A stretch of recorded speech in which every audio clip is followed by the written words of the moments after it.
पुराने वक्तों में एक सौदागर था जिसका नाम जाहिद बिन कैस था। उसकी बीवी बहुत ही खूबसूरत थी। शहर के बड़े बड़े सौदागर वजीर तक उसकी एक झलक के लिए तरसते थे, लेकिन वो किसी की दस्तरस में नहीं थी। सौदागर को तजारत के मामलात की वजह से कई कई साल शहर के बाहर रहना पड़ता था। इसी तरह एक दिन उसे तजारत के सिलसिले में शहर से बाहर जाना पड़ा। जाने से पहले वो रात को अपनी बीवी के पास आया और उसे कहने लगा, मैं तुम्हारे लिए खूबसूरत तोहफा लाया हूँ जिसे देखकर तुम्हें मेरी याद आती रहेगी और तुम मुझे भूलोगी नहीं। ये कहकर उसने एक लोहे का ताला उसकी कमर से बांध दिया और चाबी अपने पास रख ली। उस पर उसकी बीवी बहुत नाराज हुई और कहने लगी, आपको मुझ पर इतना भी भरोसा नहीं रहा। यह सुनकर सौदागर मुस्कुराया और कहने लगा, मुझे तुम पर भरोसा है लेकिन इस दुनिया पर नहीं। ये अकेली औरत को देखकर कुछ भी कर सकती है। मैंने अब तुम्हें इस दुनिया से महफूज कर लिया है। ये कहकर वो अपने सफर पर रवाना हो गया। उसकी बीवी उस ताले की वजह से बहुत परेशान और तकलीफ में थी। एक दिन इसने एक आवाज सुनी। एक फकीर उसके दरवाजे पर आया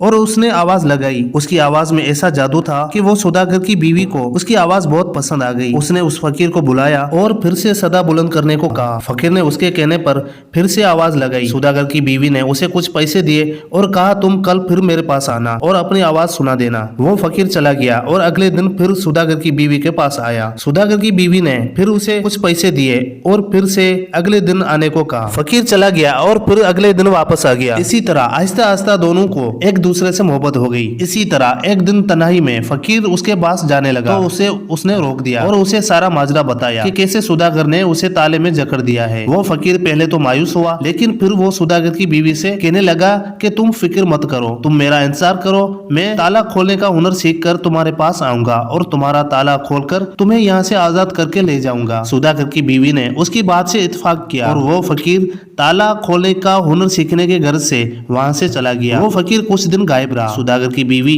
बड़ी परेशान हुई कि एक दिन इसे उस फकीर की आवाज सुनाई दी। वो आवाज सुनते ही खुशी से दरवाजे के करीब आ गई। जब करीब गई तो फकीर ने बताया कि वो ताला खोलने का हुनर सीख चुका है और अब वो उसे उस कैद से आजाद करवा कर ले जाने के लिए आया है। ये सुनकर वो औरत बहुत खुश हुई और उसे ताला खोलने का कहा। जैसे ही वो फकीर ताला खोलने लगा तो अचानक एक शख्स सौदागर की बीवी के पास आया और उसे बहुत सारा माल व असबाब दिया और कहने लगा, ये वो माल व दौलत और जवाहिर है जो तुम्हारे शोहर की मिल्कियत थे। रास्ते में एक हादसे में तुम्हारे शोहर की मौत हो गई और उसने आखिरी वक्त में ये माल तुम्हारे हवाले करने की वसीयत की थी। उस शख्स ने वो सारा माल उस औरत के हवाले किया और चला गया। उसके जाने के बाद सौदागर की बीवी कुछ देर के लिए एक जगह साख्त हो गई और फिर कुछ देर के बाद होश में आई और रोने लगी। वो ये सोचकर रोने लगी कि मेरा शोहर मरते दम तक मेरे साथ वफादार रहा, लेकिन मैं उसकी अमानत में खयानत करने वाली थी। अपने इस अमल पर वो बहुत शर्मिंदा हुई। फिर उसने उस फकीर को कहा, तुम वापस चले जाओ, मेरा शोहर मेरी बेवफाई की वजह से इस दुनिया से चला गया। अब मैं तुम्हारे साथ नहीं जा सकती। मैं अपनी बाकी जिंदगी अपने शोहर के साथ वफादार रहकर गुजारना चाहती हूँ। ये कहकर वो अंदर चली गई। फकीर कुछ देर उसके दरवाजे पर खड़ा रहा, उसका इंतजार करता रहा, लेकिन फिर वो भी वहाँ से चला गया। इस सब वाक़ये के बाद उस औरत ने सारी जिंदगी अपने शोहर के गम में और उसकी वफादारी में गुजार दी। दोस्तों, हासिल कहानी ये है कि हर शोहर को चाहिए कि